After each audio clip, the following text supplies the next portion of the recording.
Hello po. Good morning po sa inyo. Welcome to Mikiden Channel. So today, Gagawa po tayo ng gagawa tayo ng vitamin C. vitamin C DIY. DIY. Meron po tayo Meron po tayong lemon, ginger at sibuyas at bawang. Yan. Tapos, syempre ang Tapos, pinaka Yan po ingredients natin is honey. Yan. So, gagawin ko po, kumuha tayo ng malinis na jar. Yan. So, lalagay lang po natin dito yung Lemon. laman. Yan. Ilagay mo na sa karapon. Mhm. Hello mga kaka-idol. Magandang umaga sa inyo lahat. Kami ay nag-home remedy. Yan, nalagay po natin lemon. Next is Sibuyas naman or onion. Onion. Yan, yung maliit kong Taga log. log kami.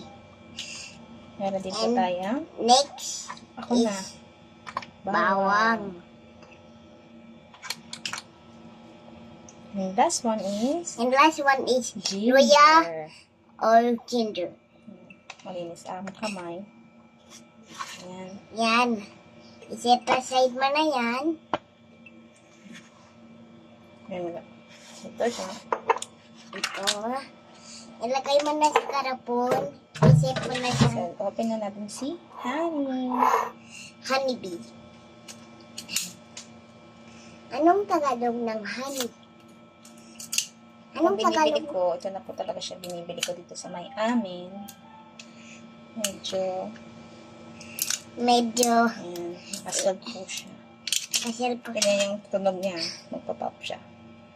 Pop. Ayan. 1, 2, 3, pop! Ano? Ay, honey ka. Ayan, so, lalagay lang po tayo na Honey. ito. Para makoated po yung ano ko, ginawa din. Haluin. Haluin mo magputi ang honey. Dahan-dahan lang maghalo. Tapos, Tapos, lagay niyo po sa ref. lagayin na po sa ref. Tapos, Ibabad niyo po siya. nababas Haluin. na po siya. Yung katas Para niya. Lumabas. lumabas. Mm-mm. Hello mga ka-vloggers. Ito na Good po morning. magiging vitamin C natin. Pwede natin maging tea. Morning. Wala pang laman na siya. Bawang. Bawang yan. Yung katas po nito, yun na po magsisilbi yung vitamin C. Pwede sa bata.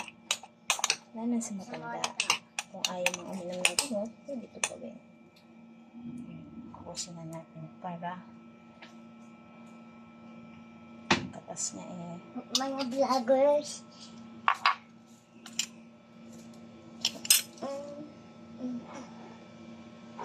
ayan, yung katas po ito. Vitamin C again. Mama, at tayong milk at honey. Yan. Walang sayang. Ma, at tayong milk tsaka honey tsaka lemon. Yan. Meron po tayo. Meron pa DIY. tayong gatas. Vitamin C.